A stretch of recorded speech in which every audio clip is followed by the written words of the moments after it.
The college entrance exam bus had just turned onto the access road when the class monitor, Tang Tang, suddenly rushed to the front, slapped the driver's seat back, and screamed, "Stop, baby's going to throw up." The driver slammed on the brakes in fright, and the bus erupted in gasps. Teacher, who was leading the group, turned pale. Tang Tang, sit back down, the exam bus can't just stop anywhere. Tang Tang clutched her chest, tears falling on cue. She was wearing a white dress today, with a strawberry hair clip in her hair, and her admission ticket was in a pink transparent pouch with a sticker that read, "Baby will win." She pouted, her voice soft enough to squeeze water out. "Teacher, I really can't ride in the car anymore. If I keep going, I'll pass out. Anyway, the exam hall is just ahead. Can't we get off and walk there?" The bus fell silent for a second, and then a few boys in the back row started laughing. "Walk there? That's exciting. A hike to the exam sounds pretty epic. The class monitor is this miserable. What's the harm in going along?" Tang Tang turned to face the whole class, her eyes red-rimmed. "Baby doesn't want to hold everyone up, but baby's scared to walk alone. We're a class.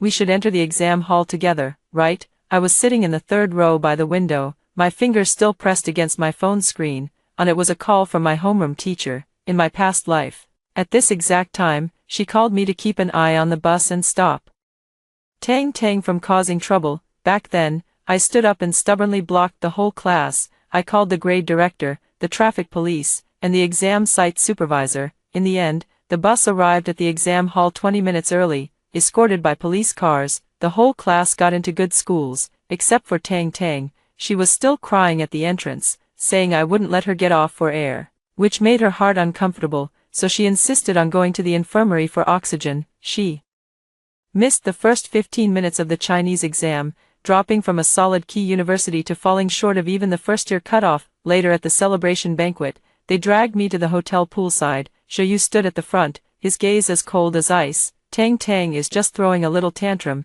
Would it kill you to give in to her? If you had just gone along with her back then, she wouldn't have ended up in the infirmary or failed the exam. Sun Yan, you owe her for life." They pressed down on my shoulders and shoved me into the deep end. I can't swim. As water flooded my nasal cavity, I heard them panicking on the shore, shouting, "Just say she drank too much and jumped in herself." When I opened my eyes again, I was back on this bus. Tang Tang was still crying. Xiaoyu sat beside me, reaching out to grip my wrist with a force that felt like it could crush my bones. He lowered his voice. "Sun Yan, I know you're thinking of tattling to the teacher again. Mind your own business." I looked at his face, the one I had liked for 3 years. He used to bring me hot water when I was in pain, copy a set of notes and slip them into my bag, and also, last time, personally throw my phone into the pool. Turns out, when you like someone, your eyes really can go blind. I slowly let go of my phone, and the call ended on its own. Xiaoyu stared at me, as if waiting for me to resist. I looked up at Tang Tang and smiled. "Fine, let's go." The bus fell silent instantly. Tang blinked, as if she hadn't heard clearly. "Sun Yan, what did you say?" I leaned back into my seat. "Aren't you carsick? Then get off and walk, and the whole class will go with you." A few boys immediately whistled. Sun Yan agreed. "Let's go. Youth is meant to be wild." "Teacher," his voice trembled with anger, "have you all lost your minds? There's only an hour left before the exam starts, and the roads around the test site are blocked off. Walking there is simply not reliable." Tang Tang bit her lip in grievance. "Teacher, do you think I'm pretending too? I'm just not feeling well.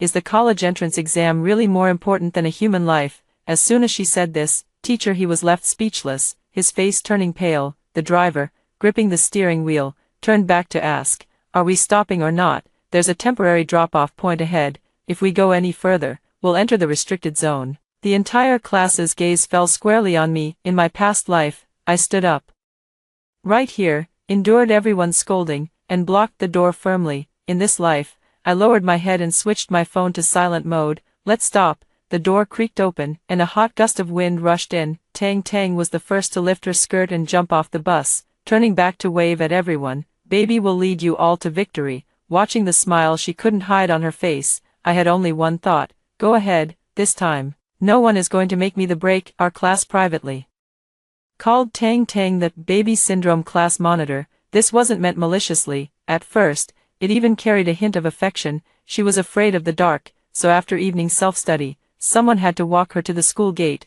she was afraid of the cold, so the air conditioner temperature couldn't be set below 26 degrees. She was afraid of hunger, so the first row's drawer was always stocked with chocolate cookies and glucose. If anyone took too little, she would say with red eyes, "Baby will get dizzy from low blood sugar." She was afraid of difficulty. Every time her monthly math exam score fell below 100, she would lie on the desk crying, "Is baby really that stupid?" The whole class would immediately gather around to comfort her. "How could that be? You're the class monitor. After all, you're just too kind, spending all your time taking care of the class. What does a score matter?" Tang Tang will definitely have a bigger stage in the future, but her role as class monitor was just for show. I was the one who calculated the class fund accounts, and I was the one who begged people one by one to sign up for the sports meet. All she did was give a speech at the flag-raising ceremony, her voice sweet, winning the favor of teachers and parents alike. I used to like her too. If she couldn't understand a problem, I'd explain it 3 times. When she said studying late gave her a headache, I lent her my own mistake notebook. When she improved by 8 ranks in the monthly exam, she hugged me and jumped and screamed in the hallway. Back then, I really thought we were friends, until the day of the college entrance exam in my last life. Tang Tang said she got carsick and wanted the whole class to walk. I was the first to object. She cried and asked me, "Sun Yen, do you think the baby is holding us back?" I said no, but my explanation was drowned out by the whole class's accusations. "All you care about is rules. The exam bus isn't a prison van. What's the big deal about walking a few steps? The class monitor is suffering this much, and you still have no humanity." I couldn't stop them alone, so I called the homeroom teacher, sent the grade director our location, and ran to beg the driver not to open the door. In the end, the traffic police came, the bus got back on the road, and the whole class made it to the exam hall on time. But Tang Tang made a scene at the school gate. She clutched her chest, saying I had scared her so badly she could barely breathe, and insisted that the medical staff check her. Teacher, he was in tears, begging her to take the exam first. She shook her head. "The baby feels terrible, the baby can't write." By the time she finally agreed to enter the exam hall, the Chinese language test had already been running for 20 minutes, and she had only written half a page for the essay. After the college entrance exam, there were over 30 people in our class. 7 got into Tsinghua and Peking University. More than 20 got into 985 schools, and even Jiang Hao, who always ranked at the bottom, scraped into a key university. Only Tang Tang failed. She posted in the class group chat, "If Sun Yen had just let me walk that day, maybe I wouldn't have had an episode." From that day on, I became the sinner. At the class reunion, Yuan Jiejia raised her glass with a cold sneer. "Sun Yen, are you satisfied now? Everyone did well, only Tang Tang is ruined." Jiang Hao threw my bag onto the floor. "She has that fragile personality, and you had to clash with her head on. Are you trying to show how principled you are?" Zhou was silent for a long time. I thought he might at least say a word for me, but instead, he pushed a glass of wine in front of me, "Drink it," and apologized to Tang Tang.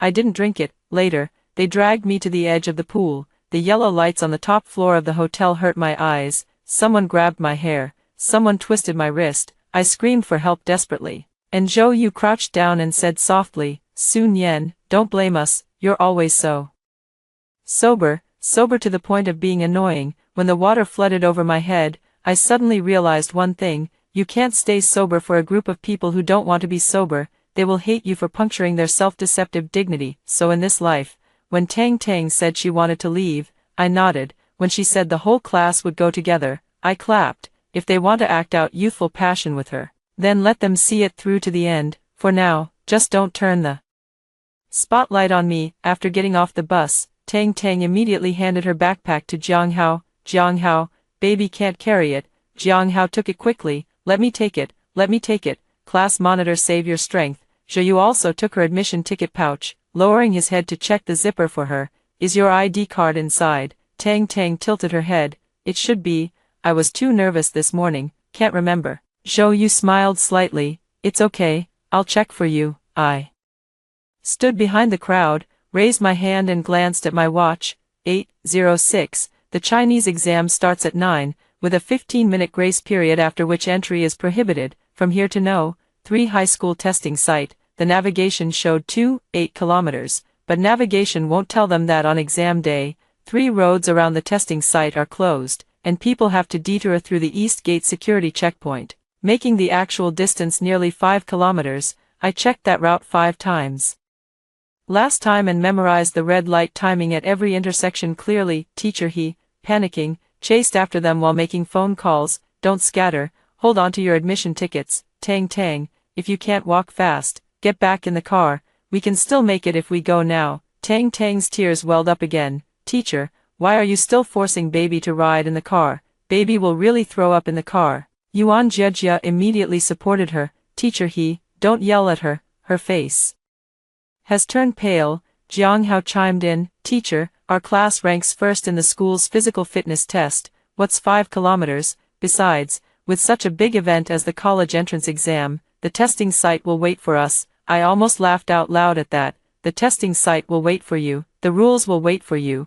Is the whole world supposed to stand by the roadside, holding sugar water, waiting for Tang Tang, this, baby, to stroll along slowly? Tang Tang suddenly raised her phone and opened the front camera. Everyone, come closer, I want to shoot a video titled, The Top Class Doesn't Take the Bus, We Walk to the College Entrance Exam. Isn't that super cool? Many people immediately crowded around. Zhiyu stood behind her, smiling and making a peace sign. Someone shouted, the top class will win. Tang Tang winked at the camera. Baby feels a bit off today, but with the whole class here, baby isn't afraid of anything. I stood outside the frame, she saw me and waved.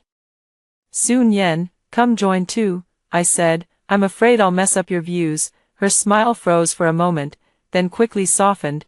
Why do you always talk like that? Zhiyu turned to look at me. Sun Yen, no one wants to argue today. I nodded. Then just talk to me less. His face darkened. In my past life, I would have started explaining by now, saying I meant no harm, that there really wasn't enough time, begging them not to cause trouble, but now, I couldn't be bothered to say a word. They chose to get off the bus themselves, and every step counts. At 8:18, Tang Tang said she was thirsty, and Yuan Jiejia accompanied her to a convenience store by the roadside to buy water. At 8:23, Tang Tang said she had low blood sugar, and Jiang Hao unwrapped a chocolate bar for her. 8:27, Tang Tang said her shoes were rubbing. Zhiyu crouched down to stick a band-aid on the heel of her shoe. Teacher, he stood by the roadside, her voice hoarse with anxiety. Classmates, you can't stop anymore. If you start running now, you still have a chance. Tang Tang looked at her aggrievedly. Teacher, the baby has worked really hard. Can you stop pushing?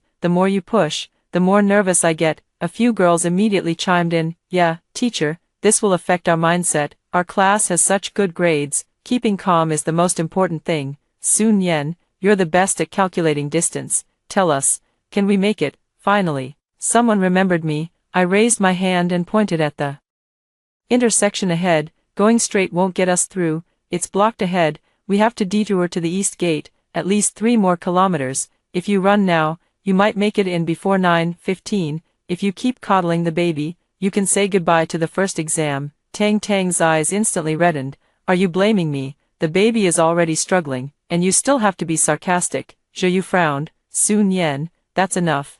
Jiang Hao was also dissatisfied. Stop scaring everyone with rules all the time. If something really happens, the school will handle it. Looking at them, I calmly spread my hands. Go ahead, then. Tang Tang sniffled and linked her arm back through Zhou Yu's. Baby doesn't want to talk to her anymore. I trailed at the very back of the group. The sunlight glinted off the admission ticket lanyard, harsh and blinding. I suddenly felt it was fine. The timely arrival I had bought with my life in my past life was too light for them. Hearing them ask where the road ahead led after the car door opened, this time they would have to walk it themselves to realize that every single minute could truly mean death. At 8:47, we finally reached the first cordon. A volunteer in a yellow vest stopped us. Candidates enter through the East Gate. This way is exit only. Jiang Hao grew frantic. We're from the No. 3 high school's top class. The exam is about to start. Let us through. The volunteer's face flushed with urgency too. It's the same for everyone. This is an emergency passage.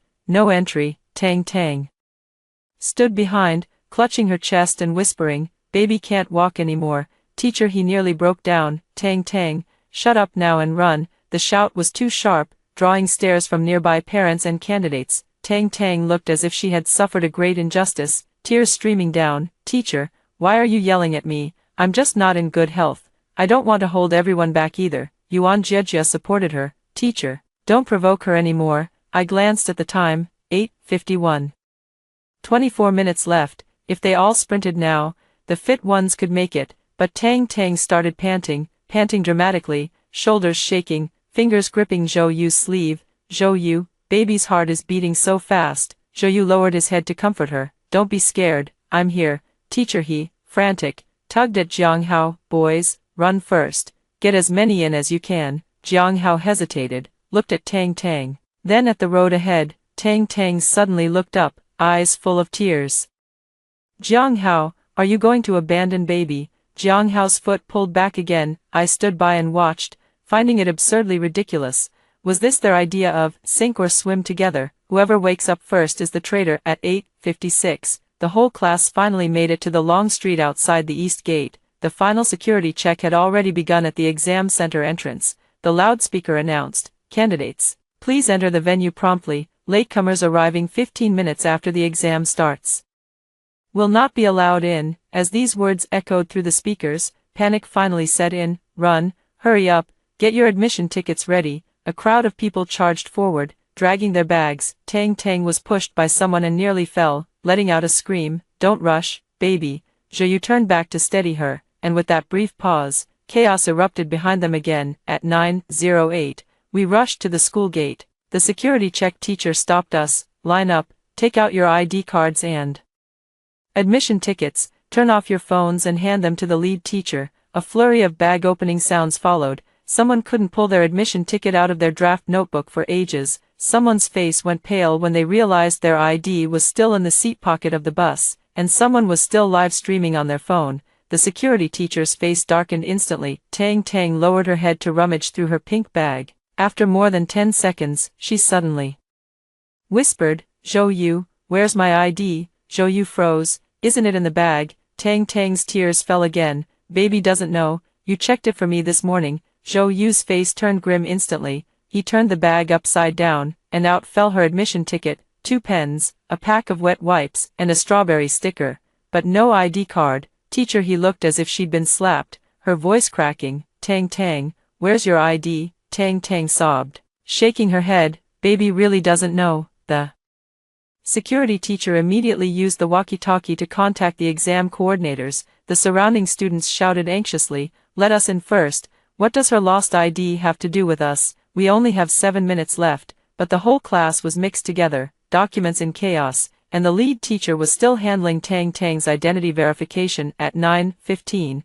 a clear bell rang from inside the school gate. The security teacher raised a hand to stop the last group. "Time's up, no entry allowed." At that moment, the whole world felt like the power had been cut off. Jiang Hao stood frozen in place, his lips trembling. Yuan Jiejia's pencil case dropped to the ground, a black pen rolling far away. Zhou Yu suddenly turned to look at me, his eyes bloodshot. "Sun Yan, why didn't you stop us? You knew we'd be late. You're the class monitor, and you just let the whole class fail." Tang Tang also looked at me tearfully. "I only suggested walking, and you agreed at the time. If you had insisted on disagreeing, everyone would have listened to you."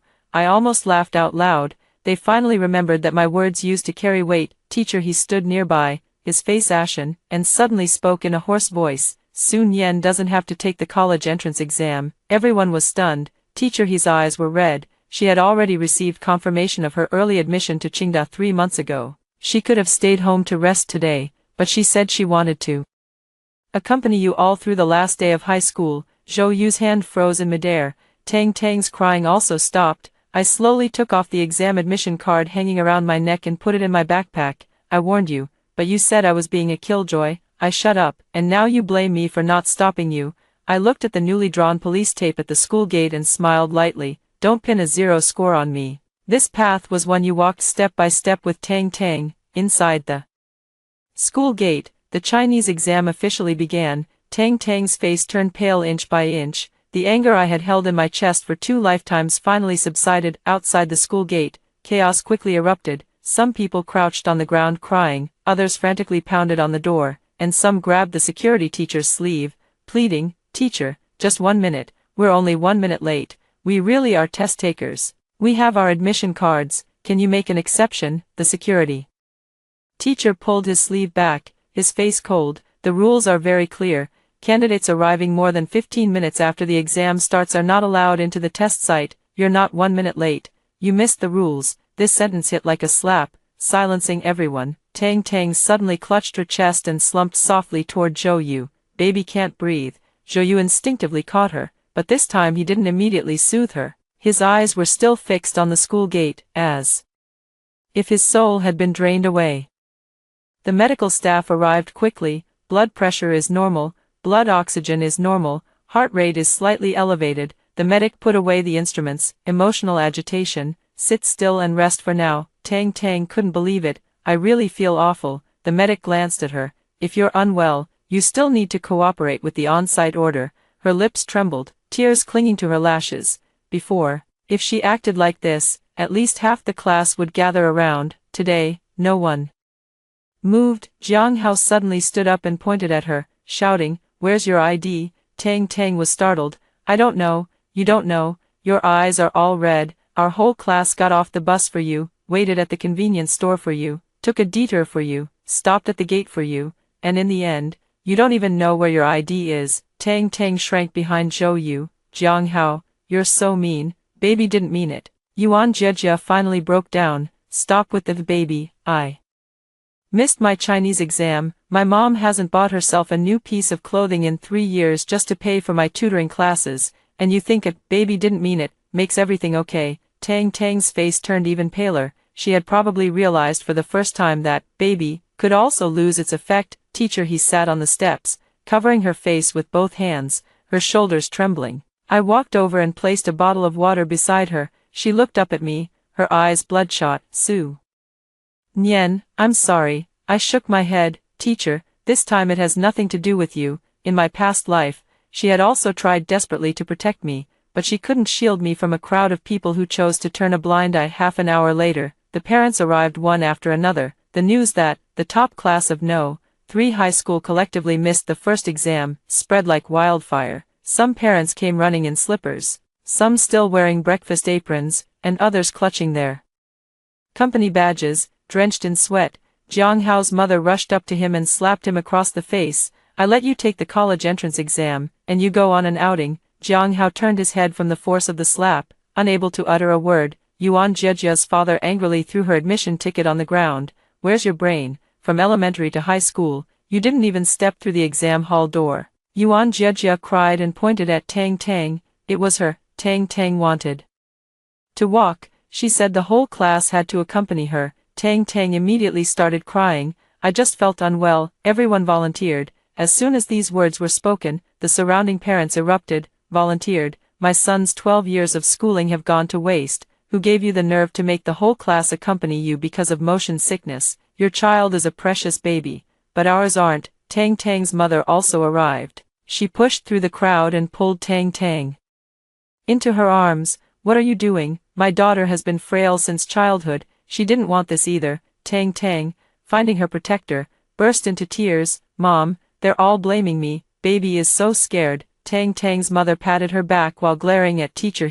"Teacher, how did you lead the team? The child felt unwell, and you let her walk this far." Teacher. He suddenly lifted her head, her voice hoarse and terrifying. "Did I let her walk? From the moment we got off the bus, I told her to get back on, to run, to not stop. Did she listen to a single word?" Tang Tang's mother was about to speak when a parent next to her raised a phone. "Stop pretending. Your daughter's own video is still online." In the video, Tang Tang held up her phone with a sweet smile. "Baby is leading the top class on a forced march to the college entrance exam today. The whole class has to accompany baby, and anyone who falls behind is a dog." The scene shifted to Jiang Hao carrying her backpack, Zhou Yu holding her admission ticket pouch, and a group of people behind shouting slogans, excitement written on every face. Not a single person looked coerced. Tang Tang's mother's face froze. Tang Tang reached out to grab the phone. "Delete it, that was just for fun." The parents' looks at her had completely changed. The examination supervisor also arrived. After hearing the situation, he only said 2 sentences. "The first subject will be marked as absent. You can still take the remaining subjects normally." Someone rushed over to plead. "Sir, can't there be a make-up exam? These kids are usually top students. They are the city's hope." The supervisor looked at them coldly. "Hope? First, learn to be punctual. the college entrance exam gives every examinee the same ruler, no one has the right to bend it. After saying this, he turned and entered the school gate. The iron gate closed. Tang Tang sat on the ground, finally stopped crying, staring blankly at the quiet teaching building inside, her face left only with emptiness. I stood outside the crowd, my phone buzzed. It was a message from the admissions office at Tsinghua University. Sun Yan, your registration materials have been sent, please check for delivery. I turned off the screen. Over there, it was their low scores and zero scores. Over here, my new life had begun. Delivery at 11:30 a.m. The Chinese language exam ended. Other examinees slowly walked out of the school gate. Some discussed the essay topic, some complained about the difficulty of the classical Chinese text, and some were handed cold water by parents. Our class of 37 people stood in the shade of the trees, like a row of sun-scorched grass. They hadn't even seen the exam paper. This was more painful than failing. Failing at least leaves notes and struggles, a problem that wasn't finished. Absence leaves nothing but a blank. Tang Tang's ID was finally found in Zhou Yu's coat pocket. It turned out that before getting out of the car, she thought the transparent pouch was too bulky, so she asked Zhou Yu to keep the IDs separately. Zhou Yu was busy putting a band-aid on her and later forgot all about it. After hearing this, Jiang Hao slammed his fist into the wall. All because of this, because you thought the pouch was too bulky. Tang Tang cried as she explained, the baby was carsick. My mind was all over the place. This time, even Zhou Yu stayed silent. Before the afternoon math exam, teacher he forced herself to take everyone to the rest area next to the exam hall. Her voice was already hoarse to the point of being barely audible. No more problems this afternoon, no matter what. Hand in your phones, hold on to your documents yourselves, and don't worry about anyone else. Tang Tang sat in a corner, hugging her knees and sobbing softly. In the past, whenever she cried, Yuan Jiejia would be the first to hand her a tissue. But now Yuan Jiejia sat farthest from her, her eyes swollen like walnuts. 5 minutes before entering the exam room, Tang Tang clutched her stomach again. The baby has a stomachache. The whole class turned to look at her simultaneously, their gazes frighteningly uniform. Tang Tang's voice dropped. I'm just saying. Jiang Hao gritted his teeth. If you want to go to the hospital, go by yourself. Whoever accompanies you this time is a damn fool. Tang Tang shut her mouth as if burned. She went in for the math exam, but I later heard she left the first multiple choice question blank, and the entire answer sheet was a mess. The others weren't much better off. Jiang Hao only wrote, solution, for the last big problem. Yuan Jiejia mistook the probability question for solid geometry. Zhou Yu came out of the exam room with a face as gray as paper. When he saw me standing outside the school, he froze in his steps. I didn't look at him. That evening, Tang Tang posted a long article titled, If Being Unhealthy is a Mistake, Then the Baby Accepts It. She claimed she was severely carsick on the day of the college entrance exam, and the whole class offered to walk to accommodate her. She said I, as the academic monitor, knew the route was wrong but deliberately didn't point it out. She said teacher he lost control and kept rushing and scolding her, causing her to have a panic attack. She also attached a few selfies with red, swollen eyes. The comments quickly exploded. Still group bullying during the college entrance exam. This Sun Yan is so malicious. Got herself recommended and then sabotages others. The teacher is also at fault. The kid is unwell and she still provokes her. I stared at the comments, feeling a sense of familiarity. This was exactly what they had said in my past life. Everyone needs a villain, and the villain should be calm, academically successful, and not prone to crying, so that people can criticize them without any guilt. I was about to put down my phone when teacher he sent me a video. It was footage from the bus's surveillance camera. In the video, Tang Tang was tapping on the driver's seat, demanding to stop the car, her voice clear. Baby will be scared walking alone. The whole class has to accompany baby. In the footage, I only said one sentence, you can leave if you want. There was also a video Tang Tang had taken herself, convenience store surveillance footage, and volunteer records. The most damning thing was that screenshots from the class group chat had been leaked. The group named Tang Tang's Guard. The night before the college entrance exam, Tang Tang posted in the group, it's so boring riding in the car tomorrow, baby wants to make it a ceremonial walk. Zhou Yu replied, you can walk if you want, I'll go with you. Jiang Hao replied, the top class has to be different from others. Yuan Jiejia replied, anyone who doesn't accompany Tang Tang has no sense of collective honor. Tang Tang then posted, Sun Yan will definitely interfere, everyone ignore her. As soon as she opens her mouth, She'll say she's jealous of baby. I looked at those screenshots and suddenly laughed. So they had already written the script in advance, only waiting for me to continue playing the role of the scolded villain. The school issued a statement overnight, and the exam administration department confirmed that the students voluntarily got off the bus to walk, and the supervising teacher repeatedly advised them against it, but to no avail. There was no teacher coercion or student bullying. The online sentiment immediately shifted. The comments under Tang Tang's long post went from "poor baby" to full-on mockery. Playing ceremonial games on the day of the college entrance exam. You're something else. Baby is 18, time to wean off the bottle. The whole class walked with you,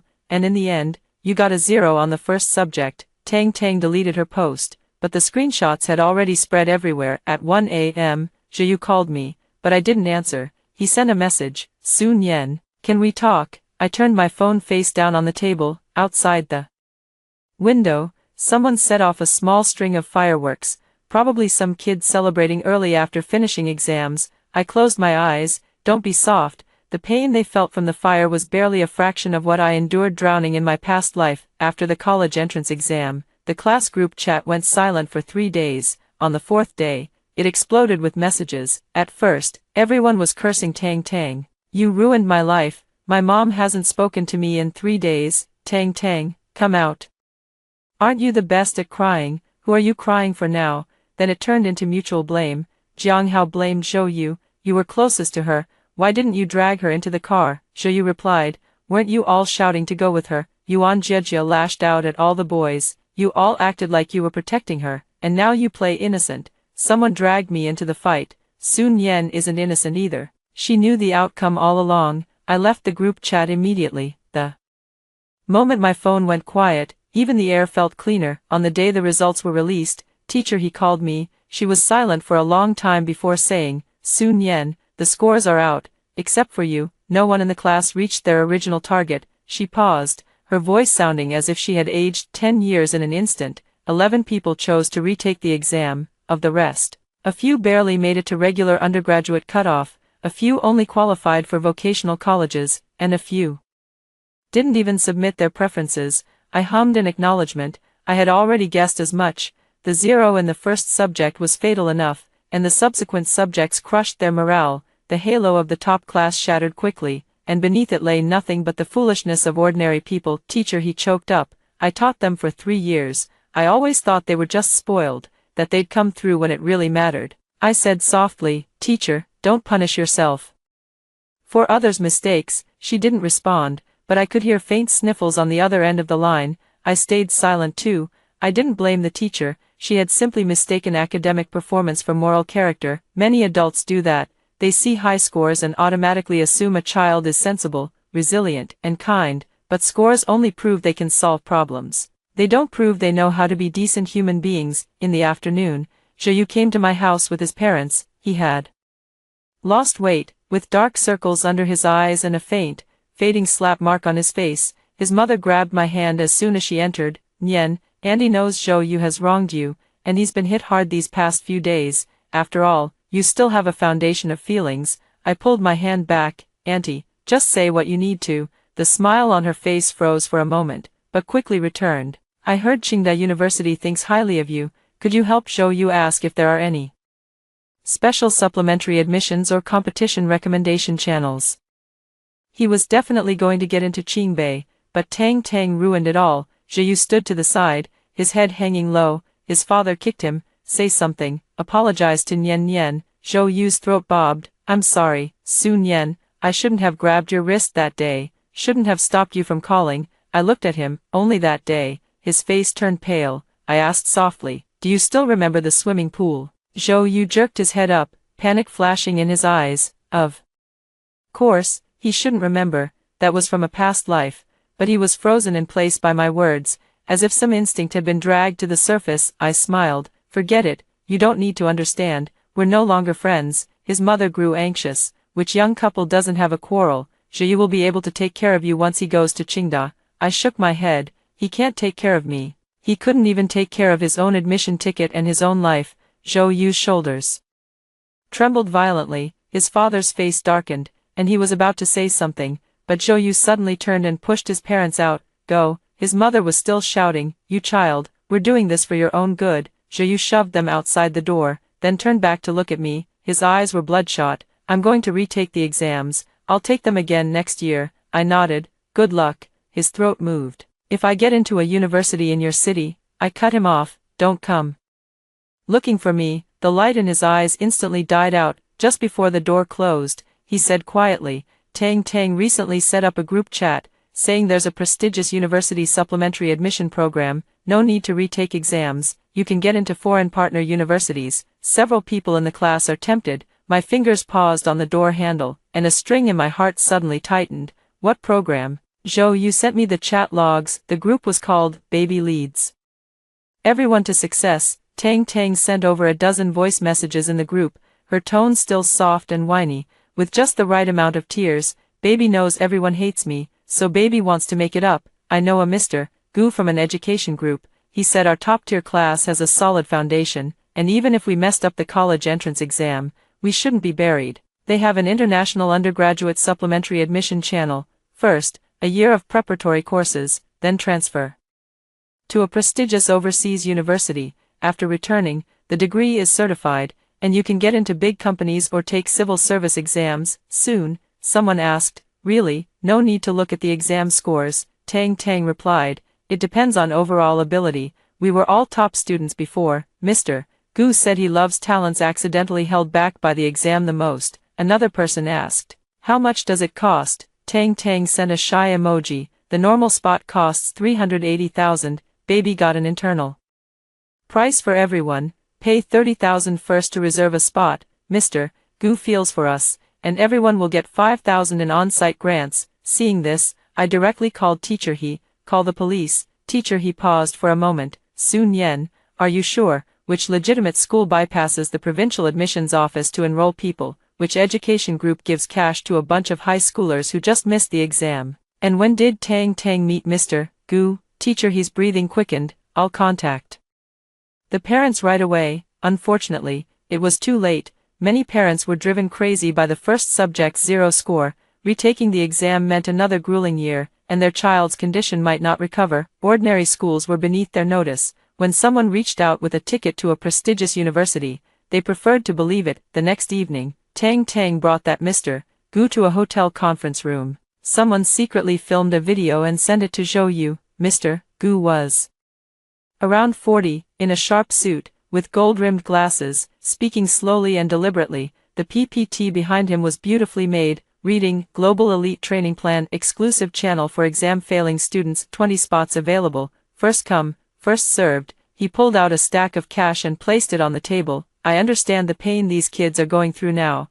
I also came from a small town. Scores matter, but they shouldn't ruin an excellent person." The words were too sweet enough to make the parents' eyes redden. Tang Tang stood beside him, her hair loose, eyes red. "Baby has already signed the contract. Baby will prove through actions that I really want to take responsibility." Someone paid the 30,000 deposit on the spot. Others who had no money signed installment loans, and some handed over copies of their ID cards, bank cards, and household registration booklets. I sent a message in the group. "Admission through official channels must be the only way. Don't hand over your original ID, don't sign any credit agreements, and don't go to any closed camps with anyone." Tang Tang immediately replied to me, "Sun Yen, I know you hate the new students, but you've already been recommended for admission. Why do you have to block everyone's last chance?" Someone quickly chimed in, "Yeah, it's easy for someone who's been recommended to talk. She's just afraid we'll turn things around. Last time she said it was too late, but she didn't lose anything herself." I stared at the screen and suddenly found it amusing. The knife was already at their throats, and they were still debating whether the person holding it sounded nice or not. "Teacher," he messaged me, "the police say they need clearer evidence. They've already warned the parents, but some aren't listening." I replied, "Keep an eye on Tang Tang. She wouldn't take money for no reason." That night, Tang Tang posted a story on her moments. In the photo, she was sitting in the back of a commercial van, holding a cup of milk tea, with the caption, "The new students are starting over with me, and this time I won't leave anyone behind." The location was marked at the South City bus station. I zoomed in on the image. Reflected in the car window was a blue sign, High-Tie Logistics, 800 meters ahead. I saved the screenshot and sent it to Teacher He, my fingers ice cold. In my past life, No one reached out when they pushed me into the water. In this life, I still reached out, but this time, I'm only responsible for making the call to the police. Whether they grab hold or not is their own business. On the morning of the third day, Yuan Jiejia sent me a voice message, only 7 seconds long. The background was noisy, like someone was pounding on a table, and she choked out through tears, "Sun Yen, save me, they won't let us leave." The message was quickly retracted. I immediately called back, phone off, called again, phone off, called another classmate, still off. I forwarded the voice message. The screenshot of Tang Tang's story. And the payment records all to teacher he had already contacted the police. The police acted quickly. They traced the business van from the South City bus station to a cluster of old factory buildings behind Haitai Logistics Park. There, a sign for an education consulting company hung, ostensibly a closed-door college prep camp, but in reality, it didn't even have a school license. At 4 p.m., when the police stormed in, chaos erupted inside. Later, Yuan Jiejia told me that as soon as they arrived, their phones were confiscated and kept in a central location. Boss Gu said they needed to create a study background portfolio, so they were first made to shoot videos. The video content was, I voluntarily sign up for the International Elite Program and voluntarily apply for an education installment loan. When someone refused, 2 security guards at the door blocked them back inside. Jiang Hao, hot-tempered, cursed, "Scammers," and got slapped twice, the corner of his mouth splitting on the spot. Yuan Jiejia tried to call home, but Tang Tang stopped her. Tang Tang said, "Don't cause trouble, the kid worked so hard to get everyone this opportunity, you're making it hard for Boss Gu." It was only then that Yuan Jiejia realized, Tang Tang had always been on Boss Gu's side. The police found a commission sheet in the office. For every student signed, Tang Tang got 20,000 yuan. If the student successfully took out a loan, she got an additional 5%. Her own contract had no payment obligations. Labeled Campus Channel Partner, Tang Tang was still crying when she was brought out. Her hair was disheveled, her makeup smudged, and disposable restraints were on her wrists. She instinctively lowered her head when she saw the cameras. Before being shoved into the police car, Boss Gu cursed, "That little girl from your class is even better at scamming than I am." That remark was like a final bucket of cold water, jolting the parents awake. Yuan Jiejia's mother sat on the ground, wailing, "The college entrance exam is already ruined, and now we have to bear a loan. What sin did I commit?" Jiang Hao's father didn't say a word. He just squatted by the roadside, smoking. Halfway through his cigarette, he suddenly raised his hand and slapped himself, then another slap, with no one stopping him. "You didn't go to that camp because he still heeded my last warning, but after seeing the news, he sent me a long message. I used to think Tang Tang was just immature. When she cried, I felt everyone should give in to her. Now I realize that everything we gave into her only became the foundation for her to keep reaching out." After reading it, I deleted the chat. He understood too late, but late is still better than never understanding. After Tang Tang was detained, her mother started crying online again. She said her daughter was naive and was used by bad people. She said her daughter had been weak since childhood and couldn't handle stimulation. She said her classmates also bore responsibility. If they hadn't forced her to take responsibility, why would she have been in such a hurry to find a remedy? This time, the comments didn't indulge her. Still a baby, she's 18 and has civil capacity, blames others for being late to the college entrance exam, blames others for being scammed into a loan. Next step, is she going to blame the Earth's rotation? Tang Tang's mother deleted posts quickly, but the internet has a memory, just like the time on the admission ticket won't move back a minute just because you cry prettily. As the case unfolded, more things came to light. Tang Tang's suggestion to walk on the day of the college entrance exam wasn't just about motion sickness. Police found a script in her phone's memo titled, Top Class College Entrance Exam Hiking Challenge, with several segments listed. Shot 1, baby clutches chest, says riding in a car is uncomfortable. Shot 2, whole class gets off for baby, showing team spirit. Shot 3, chanting slogans on the road to boost the atmosphere. Shot 4, sprint at the exam gate, baby cries and hugs everyone. Caption, youth has no standard answers, we run toward the future on foot. She had also signed a preliminary agreement with a small MCN. If the video reached 1 million views, they would give her 10,000 yuan and set her up as a college entrance exam fresh senior account. When I saw the screenshot, my fingers paused for a long time. So that day wasn't a spur-of-the-moment decision. She had Planned it all along. She wanted the video, the traffic, the whole class running around her. As for being late, she probably never really thought about it, or maybe she did, and thought it didn't matter. After all, since childhood, whenever her eyes turned red, someone always cleaned up the mess for her. In her world, consequences were someone else's responsibility. Tang Tang's mother came to my house once to beg me. She carried 2 cartons of milk, and as soon as she entered, she started crying. Sun Yen, you and Tang Tang were classmates for 3 years. Auntie knows she wronged you, but she's still young. Could you write a letter of understanding, saying she meant well? My mother stood behind me, trembling with anger. I pushed the milk back. Auntie, she's 18. As for the college entrance exam lateness incident, I wasn't the one who suffered the most among the victims, and as for the education fraud incident, it's not something I can just forgive with a letter. Tang Tang's mother fell to her knees with a thud. Auntie is kneeling for you. You have good grades and a bright future. Please let her off. I looked at her, suddenly recalling how my parents reacted when they received news of my death in my past life. My mother fainted in the hospital corridor, and my father's hair turned half gray overnight. Back then, what did Zhou Yu and the others say? Sun Yen drank too much. No one expected her to jump into the water. We're sad too. No one knelt. No one apologized. No one.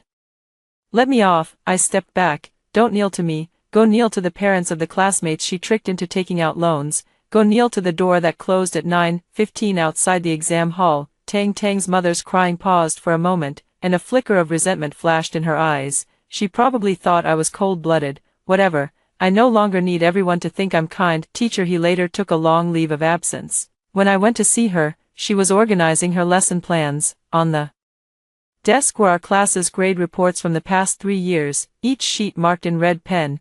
Who had weak essay themes, who was careless in math calculations, who easily got distracted in English listening. Next to Tang Tang's name, it read, emotionally dependent, needs guidance on responsibility awareness. Teacher. He stared at that line and suddenly gave a bitter smile. I noticed it long ago, but I always thought I couldn't discourage her before the college entrance exam. I planned to teach her slowly afterward. She wiped her face with her hand.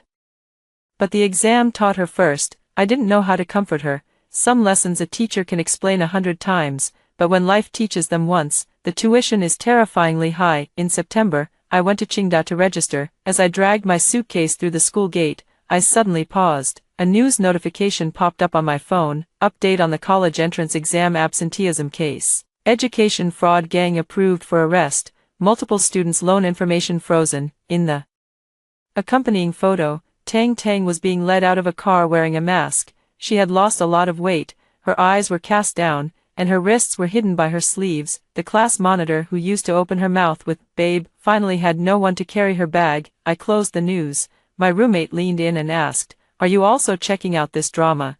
I heard that class monitor was incredibly ridiculous. She made the whole class walk with her on the day of the exam. I hummed in response, "Yeah. Pretty ridiculous." My roommate didn't recognize me, which was a relief. In this new life, I didn't want to be anyone's topic of gossip anymore. University was busy. Course selection, military training, lab interviews, club recruitment. Every day brought new names, new classrooms, new routes. I started getting used to not explaining. When people asked my exam score, would just say, I was recommended for admission, no score. Some were envious, some were surprised, but no one ever asked me, "Why didn't you stop?" A class monitor with a babe illness who wanted the whole class to walk to the exam venue. Zhou Yu repeated his year. He occasionally sent me messages. Did a Chinese language test today, bombed the essay. I handed my phone over to my mom for safekeeping. Jiang Hao is also in the repeat class now. He barely talks anymore. I didn't reply. Later, he messaged less frequently. And his last message stopped in December. Sun Yen, I used to think indulgence was affection. But now I realize I was helping her ruin everyone. I stared at it for a long time but still didn't respond. Some lessons are enough to be understood by the one who learned them. The class group was finally disbanded. Before it was dissolved, Yuan Jejia posted a line, "I'm going to retake the exams." Jiang Hao replied, "Okay." Someone said, "Stop mentioning Tang Tang anymore." The group admin stayed silent for a few minutes and then disbanded the group. The top-performing class for 3 years ended without even a decent farewell. Teacher. He sent me a photo. She had written on the blackboard at the entrance of her new class, "Take responsibility for your own choices." I looked at the line and smiled. Good, she was still willing to keep teaching, and that mattered more than anything. Tang Tang's case dragged on for a long time. The punishment for disrupting the exam order was just the beginning. It was the educational fraud, commission sharing, and induced loans that truly dragged her into the mud. On the day the verdict came down, "Teacher, he didn't tell me, neither did show you. I found out from scrolling through short videos." In the video, Tang Tang's mother cried until she could barely stand, and the comments section was full of abuse. I handed the phone back to my mom and said, "Got it." Mom patted my head. "Nyen, do you still feel upset?" I thought for a moment. Not anymore. It wasn't forgiveness. It was that they were finally far enough away from me, far enough that I no longer dreamed of the water in the swimming pool, far enough that I could sleep peacefully until dawn. During winter break, I went to school to pick up some archival material. Several new college entrance exam buses were parked at the gate, with red banners on the sides reading, "Stay calm for the exam, arrive safely." Sophomores walked by chattering about next year's exams, some saying they were nervous, others saying they felt like throwing up. The teacher beside them immediately laughed and said, "If you're going to throw up, do it on the bus. No one is allowed to get off and run around." The students burst into laughter. Standing at the school gate, I laughed too. The janitor at the gatehouse recognized me. "Sun Yen, right, there's a letter for you. It arrived a few days ago." There was no return address on the envelope, but I recognized the handwriting. It was Tang Tang's. I tore it open, and inside was just a thin sheet of paper. "Sun Yen, I've been thinking a lot in here. If that day you had stopped me like you used to, would none of us have ended up like this? You knew I had that baby syndrome. Why didn't you look out for me one more time? I really regret it." The last line was blurred by water stains. Maybe tears, maybe deliberately dripped water. I stared at the line, "Why didn't you look out for me one more time?" and suddenly felt like laughing. She still thinks it's only natural for others to take care of her. Maybe what she regrets is getting caught, or losing her future, or no one treating her like a baby anymore. But she probably never regretted the moment she dragged the whole class off the bus. I folded the letter and tossed it into the trash can at the school gate. A gust of wind flipped the paper open, revealing that line again. "Why didn't you look out for me one more time?" I looked down at my own shoes. White sneakers, laces tied tight. In my past life, I was always afraid others would fall, so I kept stopping to help this one and that one, only to be pushed into the water by them all in the end. In this life, I've finally learned one thing. My feet are only meant to walk my own path. Before leaving school, I ran into Teacher He. She had cut her hair short, which made her look much more energetic. When she saw me, she smiled and waved. "Sun Yen, back for winter break?" I nodded. "I came to pick up my files." She glanced at the bus at the school gate and said softly, "Every year around the college entrance exam, I tell my students in advance, you can be nervous on the bus, you can cry, you can throw up, but you can't let anyone's emotions hold the fate of the whole class hostage." I said, "That's a good point." Teacher He looked at me. "What about you? How's school treating you?" I thought of the new classroom, the new friends, the desk in the lab piled high with scratch paper. I thought of my roommate cooking instant noodles late at night, the advisor urging us to submit forms, the struggle to grab a seat in the library. Those small, real days gradually drowning out the sound of water from my past life. I smiled. "It's been pretty good." As I left, a bus at the school gate started up, and the driver honked the horn. The students inside waved through the glass, their faces carrying that unique mix of nervousness and excitement before the college entrance exam. The bus drove off steadily, and no one got off. I stood by the roadside, watching it turn at the intersection and disappear behind the shadows of the trees. The college entrance exam doesn't determine your whole life, but some choices can push people to completely different places within 15 minutes. Some head to the exam hall, some to a police car, some to a repeat year classroom. I walked toward the subway station, and a notification from Qingda popped up on my phone about returning to campus. The sunlight on the screen was a bit dazzling. I turned off my phone, tightened my backpack straps. This time, I didn't look back. After hearing the first story above, what are your thoughts? Feel free to share your opinions in the comments section. Next, there is another similar story. Let's continue to see. In the third year of being trafficked, the police dismantled the gang. In the interrogation room, the officer asked me with reddened eyes, "Why didn't you run back then? You clearly had a chance to call for help." I stared at him blankly. Why run? Eating here doesn't cost money, and sleeping doesn't require paying for a bed. The police officer was stunned. She didn't know that in my so-called home, my Biological parents enforced a strict, pay-as-you-need system on me. A cup of hot water costs 50 cents, a meal costs 2 yuan, but my brother gets to drink and eat for free, and even gets rewards. On my 9th birthday, unable to afford a bowl of longevity noodles, I followed the human trafficker away. The policewoman sitting across from me is named Chen Xiao. She pushed a thermos cup with a loosened lid in front of me. I immediately hid both hands behind my back, my fingers dug tightly into the edge of my pocket. I'm not thirsty. I stared at the cup's opening and swallowed hard. I don't have money to buy water. Chen Xiao's hand, extended halfway, froze. She looked at the cup in her hand, then at me. This is water provided for free by the bureau. It doesn't cost anything. I shook my head vigorously. Nothing in this world comes for free. My mother used to say that every drop of water and every grain of rice in our house had to be accounted for. I lived in that home for 9 years, collecting scrap every day to exchange for coins. The coins I earned had to be handed over on time. Only after paying enough money could I get a bite to eat. Sometimes, when I couldn't collect enough scrap, I had to sleep on the ground with an empty stomach, because even sleeping on a bed required paying rent. But it was different with the human traffickers. They would give out 2 cornbread buns every day, no matter how hard the buns were. They were free at night. A dozen or so of us children would squeeze together to sleep on a single mat. No one came to collect bedding fees from me. I rushed to do chores every day. I sweep the floor and wash the dishes. As long as they don't drive me away. The other children always cry and fuss, wanting to find their parents. Every time they cry, they get a beating. I won't cry. I'm afraid they'll think I'm disobedient and send me back to that home where everything costs money. Until 3 days ago, when Chen Xiao stormed into the yard with a group of people.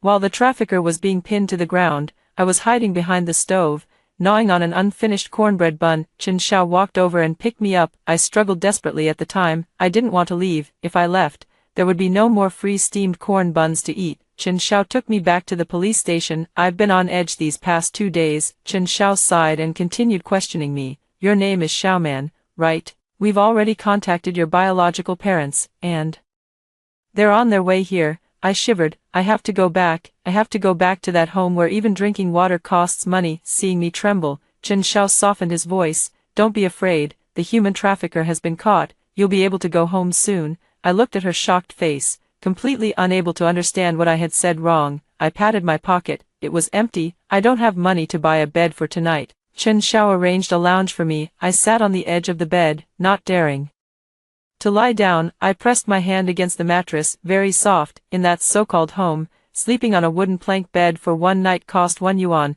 If you wanted an extra cotton quilt, you had to pay another 50 cents. The first thing I did every day when I opened my eyes was to figure out where to go scavenging for scrap. Mineral water bottles, 1 cent for 3, cardboard, 2 cents per jean. My mother took a piece of chalk and drew a tally mark on the wall of the main room. That was the money I owed her. Giving birth to you cost 80 yuan in examination fees, and you have to pay that back. She always repeated this to me while twisting the hem of her clothes, her gaze as if looking at a piece of old furniture for sale. In this house, nothing comes for free, except for my brother Yaozu. Yaozu could have a boiled egg every morning. I could only watch from the side. I swallowed a mouthful of saliva. Once, I was so hungry that I reached out to touch the broken eggshells on the table. My mother grabbed a pair of chopsticks and smacked the back of my hand. Stop touching. If you want eggs, buy them yourself. 1 yuan each. I quickly pulled my hand back. The back of my hand immediately turned bright red. I didn't dare to cry. Crying out loud would disturb Yaozu while he's eating, and my mom would deduct my meal allowance for the day. Dinner had to be bought anyway. 2 yuan for a meal, which only got you a shriveled up steamed bun and a bowl of boiled vegetable leaves. I often couldn't afford those 2 yuan. I could only quench my hunger by drinking raw water from the water vat in the middle of the night. Raw water didn't cost money, but I often had stomachaches. Once, the pain was so severe that I rolled on the ground, gritting my teeth without making a sound, because if I wake my mom, she'll charge me $5 for disturbing the peace. To earn enough for daily meals and a place to sleep, I'll do anything. Digging through scrap metal and junk at the dump, my finger got sliced open by a piece of broken glass. Blood dripped onto the ground. I didn't go to the clinic, because band-aids cost 50 cents each. I tore off a strip of cloth from the hem of my shirt and wrapped it haphazardly around my finger. Continue to the next trash bin. On my 9th birthday, I had collected recyclables for a whole month, and exchanged them for $2.50. I neatly stacked 2 1 yuan coins and a 5 jiao bill. Tucking them against my skin, I slipped them into my undergarments. That day, I wanted to go to the noodle stall at the street corner for a bowl of clear broth noodles. Usually, I only dared to watch from afar. That was my wish for the entire year. But just as I reached the courtyard gate, my mother stopped me. She grabbed my hair and reached into my clothes. I desperately covered my chest and backed away. Mom, that's my money. It's my birthday today. Smack, a slap lands on my face. I fall to the ground. The coin rolled out from the clothes. My mom immediately snatched the money into her hand. What birthday celebration? Your brother is exactly $2 short for buying an Ultraman toy. Hand it over. She turned and walked away with my money. I got up and tugged at her pant leg. Mom, can you leave me 2 yuan? I'll just have a bowl of noodles. I'll collect more bottles tomorrow and pay you back. She kicked me away. You think a worthless girl like you deserves noodles? Get lost. I lay on the ground, watching her walk into the house. The door slammed shut heavily. I walked alone onto the street. I stood across from the noodle stall. The boss was dropping noodles into the pot. I swallowed hard. I couldn't afford that bowl of noodles anymore. Just then, a man walked up beside me. He handed over a piece of fruit candy. I instinctively took a step back. My hands tightly covered my empty pockets. Uncle, how many cents do I need to pay for this candy? I looked at him. He froze for a moment. It's free. I'm giving it to you. I stared intently at that piece of candy. This was the first time in my 9 years of life that I had ever heard the word free. Slowly, I reached out my hand and took the candy, put it in my mouth. Uncle will take you to a place where there are free steamed buns to eat every day. Do you want to go? He asked me. I didn't hesitate at all. I took his hand. The man who gave me candy was called Brother Wang. He took me onto a minivan. The inside of the van was very dark. There were 5 other children inside. They were all crying. Only I sat motionless in the corner, with that free piece of candy in my mouth. The candy slowly grew smaller. I can't bear to swallow it. I push it to the side of my cheek with my tongue, gently holding it in place with my teeth. A girl in a pink dress nearby keeps calling for her mother. She's crying very hard. Snot dripped onto her clothes. Brother Wang turned around from the front row and roared, "Shut up." The girl was so frightened she let out a hiccup and cried even louder. Brother Wang walked over and slapped her across the face. The girl covered her face. Not daring to make a sound, Brother Wang looked at me. I immediately straightened my posture. I placed my hands flat on my knees. Uncle, how many cents does it cost to ride this car? I asked him. Brother Wang was stunned. He stared at me for several seconds, then suddenly burst into laughter. No charge. From now on, when you're with Uncle, nothing costs a thing. I nodded firmly. It's good not to have to pay. I don't even have $2 for the bus fare. If he asks for money, I'll have to jump out of the car. The car drove for a long time. It stopped in front of a courtyard. The courtyard wall was built very high. The gate was pushed open, and we were herded into a windowless room. Inside the room, there was only a very large mat. Brother Wang walked in carrying a plastic bucket. The bucket held yellowed cornbread buns. He handed out 2 to each person. The girl in the pink dress threw her buns on the ground. I won't eat this. I want fried chicken. I want to go home, she shouted. Brother Wang didn't hit her. He just locked the door from the outside and left. I stared at the cornbread on the floor. It was covered in dust, but in my house, if any food fell on the floor, my mom would immediately pick it up and stuff it into my mouth, and she would also deduct 50 cents from me as a waste fee. I crawled over and picked up that steamed cornbread. I patted the dust off it with my hand. He took a bite. It was very hard, but it wasn't spoiled. Most importantly, it was free. I quickly finished the 2 steamed buns in my hand, then I ate the one the girl had thrown away as well. I was completely stuffed. It was the first time in 9 years that I had eaten my fill. I lean against the corner of the wall, rubbing my swollen belly. I do a quick mental calculation. If I were at home, this meal would have cost me 3 yuan. I've just earned 3 yuan. The next morning, the door opened. A plump woman walked in. They called her Sister Hua. Sister Hua was carrying a basin of boiled cabbage that had lost its color. The children refused to eat. They continued to cry and fuss. Sister Hua held a rattan cane, whipping anyone who cried. The room was filled with screams of agony. I didn't cry. I walked over to the basin and picked up a chipped porcelain bowl. I served myself a large portion of vegetables. Squatting nearby, I began eating heartily. Sister Hua held the rattan cane suspended in mid-air. She looks at me. "Aren't you afraid of me?" Sister Hua asked. I swallowed the vegetables in my mouth. "Auntie, how much do I have to pay to eat this dish?" Sister Hua furrowed her brow. "Is this kid out of his mind?" she muttered. I wasn't at ease. I put down my bowl, ran to the corner, and grabbed a broom. "Auntie, I don't have any money to give you. I'll sweep the floor for you. Could you not charge me for the meal?" I started sweeping the floor with all my might. I swept all the trash from the corners into one pile, then went to get a dry cloth to wipe the windowsill. Sister Hua stood there watching me for a long time. She put away the rattan cane. From that day on, I became the most special presence in this courtyard. The other children were bound hand and foot every day. I was not, because I never run away. Not only do I not run, I also help Sister Hua with her work. Before dawn even breaks, I take the broom and sweep the courtyard clean. After sweeping the courtyard, I go to the kitchen to light the fire. The firewood was a bit damp and wouldn't catch. I lay on the ground, blowing on it with all my might. The smoke made my eyes water, but I didn't dare stop. In that house, if the firewood didn't light, my mother would find an excuse to whip my legs a flick, and she even demanded I compensate her for the wasted effort, 20 cents each time. No one here hits me. I don't want to lose this job that doesn't cost me anything. After the fire was lit, I started washing the clothes for over a dozen children, plus Brother Wang's and Sister Hua's, piled up as high as a small mountain. The water in winter is bitterly cold. Your hands freeze stiff the moment you dip them in. Frostbite had set in. It was swollen high, the skin broken and oozing yellow fluid. Sister Hua saw it as she passed by. She kicked me disdainfully. Don't get blood on my clothes. I quickly wiped my hands dry on my pants. Auntie, don't worry, I won't make a mess. I washed them very clean. Sister Hua ignored me and turned to leave. I continued to soak my hands in the cold water. The water was bone-chilling, but I felt happy inside, because Sister Hua didn't ask me to pay for the medicine to treat my chilblains. Back at home, even if I just sneezed,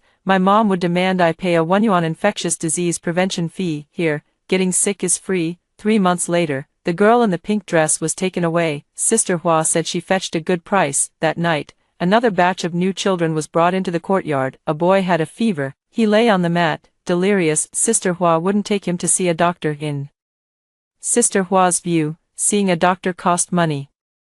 It's best if we can get through this without spending any money. If we can't get through it, just throw it away. On the third day of the boy's fever, he had completely stopped moving. He lay in the corner, his breathing barely audible. I bring him raw water every day. He can't drink it. The water trickles from the corner of his mouth onto the mat. I quickly wipe it away with a dry cloth. I'm afraid Sister Hua might see and charge him a cleaning fee. In the evening, Brother Wang walked in carrying a burlap sack. He stuffed the boy inside. The boy didn't struggle. I sat by and watched. I recognized that burlap sack used for potatoes. Brother Wang hoisted the sack onto his shoulder and headed out. Sister Hua cursed and grumbled behind him. Worthless brat, wasting so many days of my food. Should have just tossed you under the bridge from the start. I listened to Sister Hua's words, silently taking them to heart. Wasting food means getting stuffed into a sack. I absolutely must not waste food. The next morning, I picked up the half-eaten hard cornbread the boy had left behind. It had already grown green mold on it. I used my fingernails to scrape off the green mold bit by bit,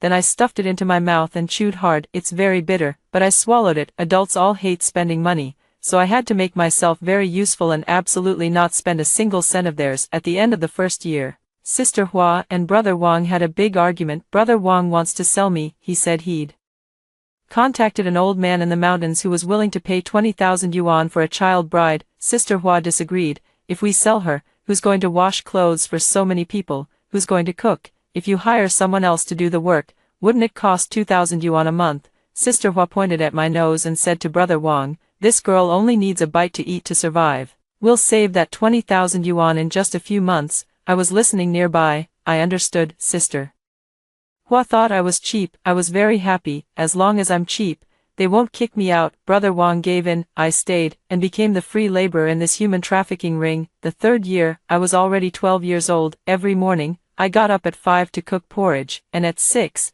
I handed out steamed buns to the new children. I didn't hit them. I only told them, eat. This is free. If you don't eat, you'll be stuffed into a sack. Some children didn't understand and kept crying, would then take their cornbread and keep it for myself. I don't feel like I'm doing anything wrong. I'm just following the rules here, rules that don't cost any money. I've even secretly saved up 6 coins. They were dropped in the yard by Brother Wang when he was drunk. I quickly picked up the coin and wiped the dirt off on my clothes. When I went to bed that night, I lifted the insole of my shoe. I used my fingernail to carve a shallow groove in the sole and neatly placed the coin inside, then I covered it back up with the insole. I sleep with my shoes on. These $6 are my only confidence in this world. If one day Sister Hua really decides to sell me, I'll give her these $6 and tell her I can buy my own steamed buns to eat. Until 3 days ago, the door was suddenly smashed open. A group of people in uniforms rushed in. Brother Wang was just about to run out the back door when he was pinned to the ground. Sister Hua screamed as handcuffs were slapped on her wrists. The yard was in complete chaos. People in uniforms were searching everywhere. I had no idea what was happening. My first thought was that these people had come to collect money. My mom said that whenever someone in uniform comes to the door, it means we have to pay a fine. I was terrified. I didn't have any money to pay the fine. I crawled into the kitchen and hid under the stove, clutching tightly to that chipped porcelain bowl I had used for 3 years. Chen Xiao walked into the kitchen. She shone her flashlight on me. Little sister, don't be afraid. We're the police, here to take you home. I desperately shrank back. I don't have any money. I shouted at her. I won't pay the fine. Don't arrest me. Chen Xiao froze. She put down the flashlight and reached out to pull me. I bit down hard on her wrist. She didn't pull away. Until I had left a deep ring of teeth marks, she forcibly picked me up and carried me out. The day I was taken away in the police car, I clung desperately to that porcelain bowl with a chipped corner. For the 3 hours I spent at the police station, I remained crouched in the corner. Chen Xiao brought me a set of clean clothes. It was a pink tracksuit. It still had the price tag attached. I glanced at the number on that price tag, 68. I quickly hid both hands behind my back, pressing them firmly against the wall. I won't wear it. I shook my head desperately. Chen Xiao walked over, trying to stuff the clothes into my arms. Your clothes are all sour. Wear this new set. I bought it for you. No charge, no charge. I can't believe these 3 words right now. If I wear this outfit and my mom sees it, she'll definitely make me pay her back the 68 yuan. 68 yuan, I'd have to collect 2,000 plastic bottles, or take 136 beatings. I could never repay it all. Chen Xiao sighed and placed the clothes on the chair beside him. Footsteps echoed in the corridor. It's heavy, mixed with the sharp, complaining voice of a woman, to pick up this money-losing burden. We spent 80 on the bus and another 20 on a 3-wheeler. 100 yuan just gone like that. This trip is a total loss. That voice is all too familiar to me. For 9 years, this voice has been urging me to pay up every single day. I shuddered violently. My hands instinctively covered the pocket holding the coins. The door was pushed open. My mother walked in. She was wearing a faded floral shirt, her hair hastily tied up at the back of her head. Following behind her were my father and a chubby boy. It was my brother, Yaozu. It's been 3 years, and Yaozu has grown taller and chubbier. He was holding a bag of potato chips, stuffing them into his mouth. Chen Xiao stood up and walked over to greet them. Are you Xiaoman's parents? We found her. She's over there. My mother looked in the direction Chen Xiao pointed. I cowered in the corner, clutching the chipped porcelain bowl in my arms. I thought she would rush over, hug me, and burst into tears, just like in the TV shows, but she didn't. She walked over with a frown, looking down at me from above. Her eyes were filled with disdain. Why are you still so skinny? You've been away for 3 years and haven't gained an ounce of weight. Useless thing, just wasting food. As she spoke, she reached out and grabbed my ear, lifting me up from the ground. I winced in pain, sucking in a sharp breath, but I didn't dare make a sound, because even crying out in pain would cost money. My mom charges $5 for each noise complaint. I straightened up following the force of her pull. Head lowered. Mom, I didn't waste food, I whispered. I work every day, and they don't charge me for meals. My mother snorted coldly. She let go of my ear and turned to look at Chen Xiao. Her face immediately broke into an ingratiating smile. Her fingers fidgeted nervously against the rough hem of her clothes. Officer, we've really troubled you. Look at how far we've come, even delaying our farm work. Will your bureau reimburse us for the travel expenses and lost wages? Chen Xiao was stunned. She had probably never heard such a question before. You're here to pick up your own daughter, who was trafficked for 3 whole years and suffered countless hardships, and your first reaction is to ask us for compensation for lost wages. My mother's expression changed. You can't say it like that. We're victims too. She was kidnapped, and for the past 3 years, the family has been short of a helping hand. Yaozu's clothes have had no one to wash them. My back is worn out from the work, and I even had to spend money on medical treatment. My father nodded repeatedly beside her. That's right, officer. Now that the girl is found, has the captured trafficker paid any compensation? If there's no compensation, we won't accept this. Chen Zhao's chest heaved violently with anger. She pointed at me. Look at her. She's only 12, covered in frostbite and scars. Don't you have a single word of concern? My mother glanced at me indifferently. Kids are bound to get bumps and bruises. Besides, she's alive and well, isn't she? Since she's not dead, hurry up and come home with me, the pigs haven't been fed for days. Yaozu tossed the empty chip bag onto the ground beside him. Hurry up and go home, I need to take a shit. Damn girl, go wash my shoes as soon as we get back. They're stinking up the place. I stared at the wrapper on the ground. An alarm immediately went off in my head. If trash falls on the ground and isn't swept up quickly, my mom will dock me 2 cents for cleaning. Fees. I lunged forward abruptly, kneeling on the floor. I picked up that greasy wrapper, clutching it tightly in my hand. I picked it up. Mom, don't dock my money. I looked up at her. My mother looked at me with disgust. She slapped the back of my head. Trash-picking scum, a disgrace to look at. That slap of hers was delivered with considerable force. I stumbled forward, the chipped porcelain bowl slipping from my grasp. It shattered into several pieces on the floor. I stood there, stunned, looking at the shattered pieces on the ground. I felt as if the sky were about to collapse. This was the only thing I had that didn't cost me any money. Now it's broken. I have nothing left to hold free. Unboiled water. I scrambled to pick up the broken pieces. My finger was cut by the sharp porcelain shard. Blood flowed out, dripping onto the smooth floor. My mom saw it and panicked. She grabbed me by the collar and yanked me to my feet. You little brat, you've dirted the police station floor. If they ask for compensation, I won't cover it. Figure it out yourself. At the mention of compensation, I trembled all over. I quickly used my sleeve to wipe the blood off the floor. The more I wiped, the dirtier it became. The red bloodstain spread across the white tiles. I'm sorry, I'll clean it up. I won't spend money. I absolutely won't spend any money, I muttered incoherently. Chen Xiao pushed my mother aside. She crouched down, tightly grabbing my hand that was wiping the floor. Stop wiping, Xiaoman, stop wiping. Her eyes were frighteningly red. She took out the first aid kit and used a cotton swab dipped in iodine to apply it to my wound. The yellowish-brown liquid dripped onto my broken finger. I instinctively pulled back. Sis, how much does a drop of this medicine cost?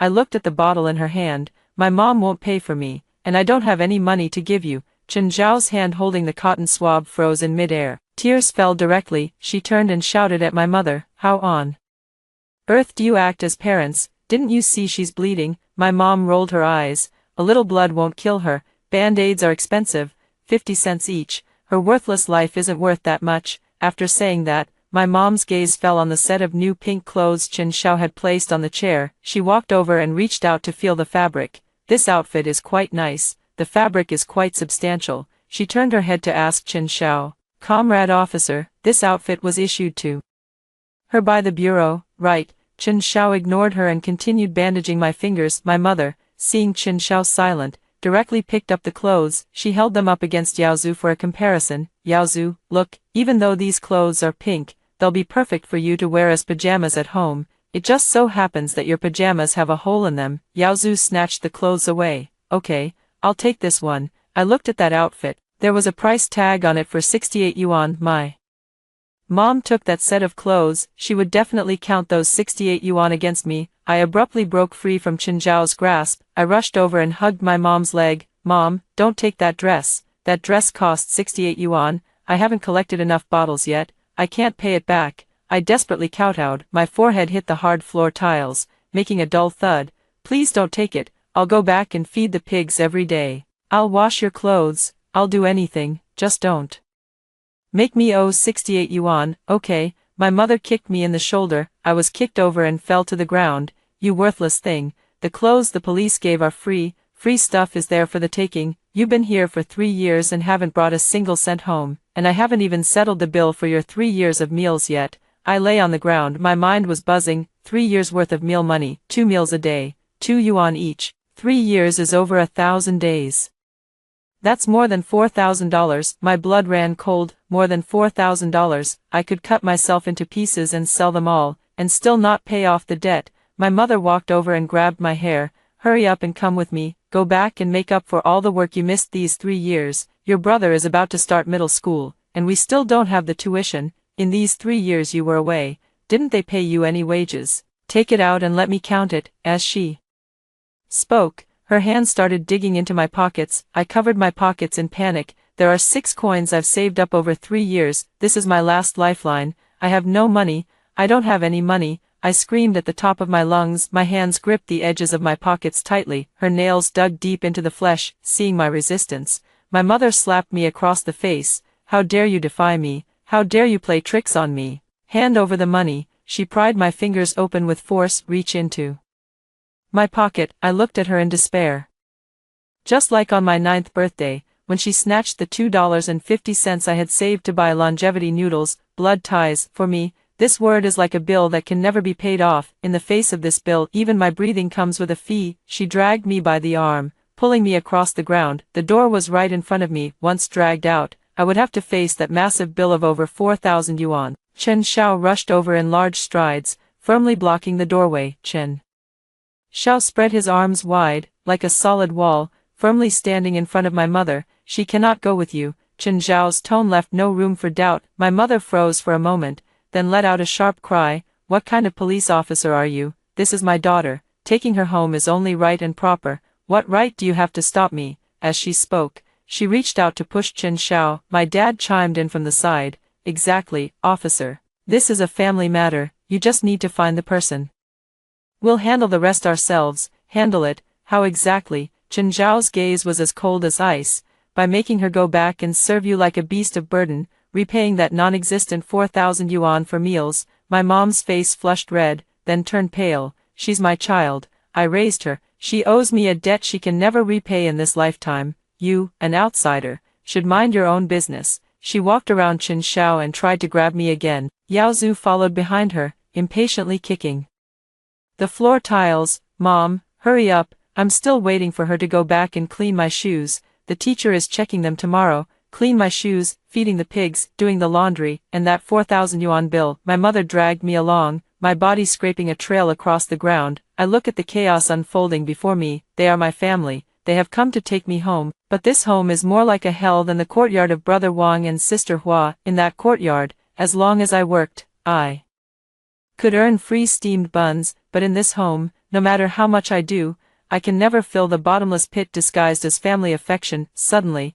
I stopped struggling. I let go of the hand that was desperately clutching the hem of my mother's clothes. I slowly got up from the ground. I brushed the dust off my clothes. Everyone was looking at me. My mother thought I had come to my senses, a smug smile spreading across her face. That's more like it. Hurry up and come with me. Don't embarrass yourself here. I didn't look at her. Step by step, I walked up to Chen Xiao. I lifted my head and looked at this policewoman I had only known for 3 days. Then, in front of everyone, I slowly and solemnly reached my hand into the sole of my shoe. I lifted the thin insole. With my fingers cut by the porcelain shards, I dug out, one by one, the 6 coins I had saved for 3 years from the shallow pit I had carved out over a long time. The coins were stained with my blood. I placed them in my palm and rubbed them vigorously with the sleeve of my other hand. They were polished until they gleamed. I spread open my hand and held these 6 coins up in front of Chen Xiao. My voice was soft, even carrying a hint of ingratiation. Sis, I've got 6 yuan here.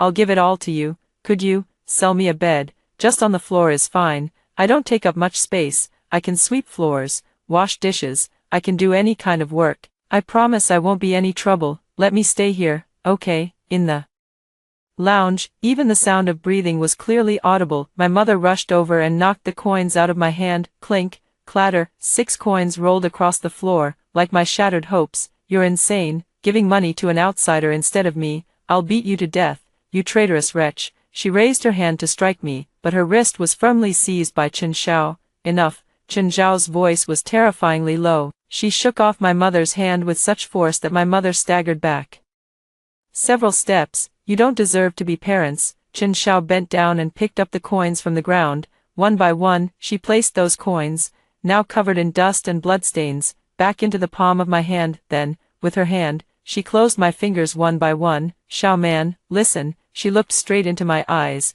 This money is yours, and no one can take it away. You don't need to use it to buy anything, not a bed, nor dignity. She stood up, positioning herself in front of me once more.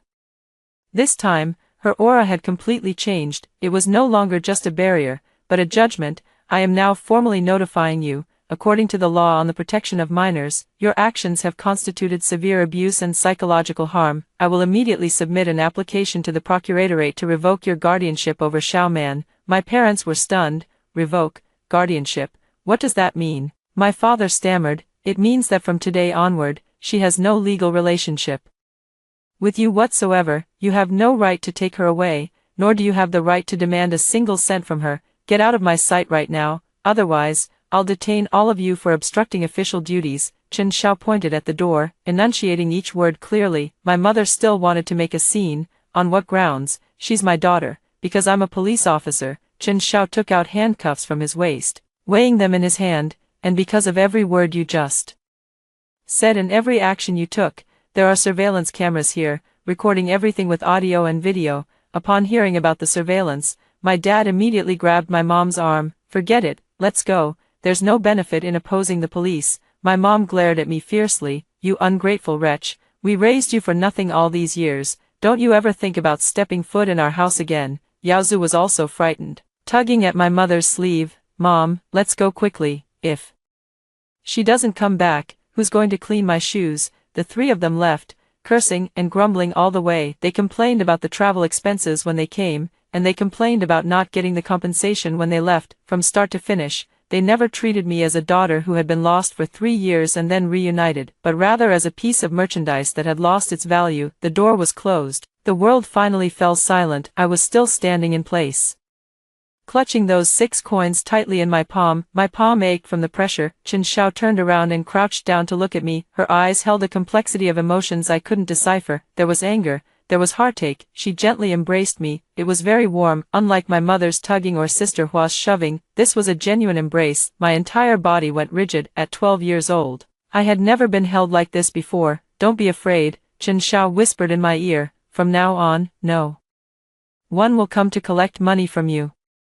At that moment, my tears fell without warning. Chen Xiao took me back to her home. I stood at the doorway, not daring to enter. I lowered my head and stared at the floor beneath my feet. I was afraid of getting the floor dirty and having to pay a cleaning fee. Chen Xiao took out a pair of slippers and placed them beside my feet. She told me they were free to use. I slowly changed into the slippers and walked inside. For the next month, I kept waiting for Chen Xiao to give me the bill. I woke up at 5 every morning, swept the house clean. I went to the kitchen and washed all the dishes that could be washed. Chen Xiao wouldn't let me do it. She pushed me down onto the sofa and handed me a remote control. I don't dare to press it. Back at my old home, my mom said watching one episode of a TV drama costs 50 cents in electricity. I put the remote control back on the coffee table, hands resting flat on the knees. "I'm not watching," I said, staring at the television screen. "I don't have the money to pay the electricity bill." Chen Xiao sat down beside me. She didn't say a word. She simply turned on the TV, switched it to the cartoon channel. "I've already paid the electricity bill on a monthly basis.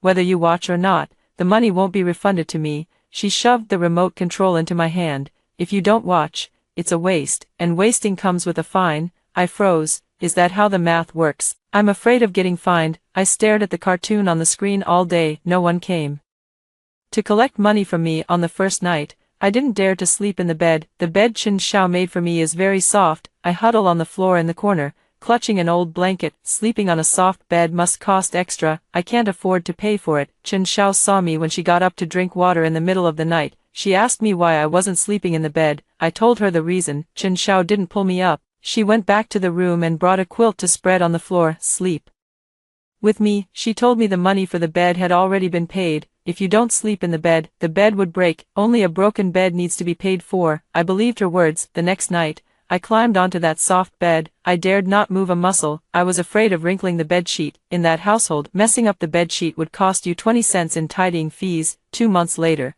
Chen Xiao took me to the courthouse. I saw my parents. They were wearing handcuffs. Chen Xiao told me the police discovered that my abduction back then was no accident. It was my mother who sold me for 2,000 yuan to Brother Wang. In the courtroom, my mother was still screaming and shouting. She said Yaozu needed exactly 2,000 yuan for his tutoring class. She said I was the worthless girl she gave birth to, eating and drinking at home. Selling me for 2,000 yuan was to find me a place with food and shelter. This was her way of caring for me. She never felt guilty, even until her death. The judge struck the gavel. They were sentenced. Yaozu was sent to live with his grandparents. At the moment the verdict was announced, I touched the 6 coins in my pocket. I suddenly felt them become lighter. I no longer needed to save money to repay that debt that could never be cleared. Chen Xiao went through the adoption procedures. I took her surname. Her name is Chen Xiaoman. She bought me a lot of clothes. For each piece, she would cut off the price tags in advance. She told me they were picked up from the roadside and didn't cost a thing. No, she's lying to me. because there's no scent of anyone else on the clothes, but I didn't expose her. I just washed these clothes clean every day. Another year passed. I was 13 years old. That day, Chen Xiao got off work early. She went into the kitchen. I stood at the kitchen door, watching her bustle about. I wanted to go in and help wash the vegetables. She pushed me out. Today, you don't have to do anything, she said to me. After a while, she came out, carrying a bowl, and placed it on the dining table. It was a bowl of noodles. 2 eggs were nestled on top of the noodles. I stood by the table, staring at that bowl of noodles. My throat uncontrollably swallowed a mouthful of saliva. My 9th birthday, 4 years ago, I stood at the street corner noodle stall, clutching 2 yuan and 50 cents in my hand. I wanted a bowl of those noodles, but I couldn't afford it. Even those $2.50 were snatched away. I took a step back. My hands plunged into my pockets, clutching the 6 coins tightly. My breathing grew rapid. Sister, I looked up at Chen Xiao. I won't eat. An egg costs 1 yuan, noodles cost 2 yuan, I only have 6 yuan. If I eat, I won't have money for tomorrow's bed. My voice was trembling. I was afraid Chen Xiao would suddenly change her expression, afraid she would pick up her chopsticks and rap my knuckles. Chen Xiao walked up to me. She crouched down and pulled my hand out of my pocket. She pried open my tightly clenched fingers one by one. She didn't take the coin away. She took my hand and had me sit in the chair. She placed the chopsticks in my hand. Listen carefully, Xiaoman. She looked into my eyes. In this house, sleeping is free, drinking water is free, getting sick is also free. She pointed at the noodles in the bowl. This bowl of longevity noodles is always free.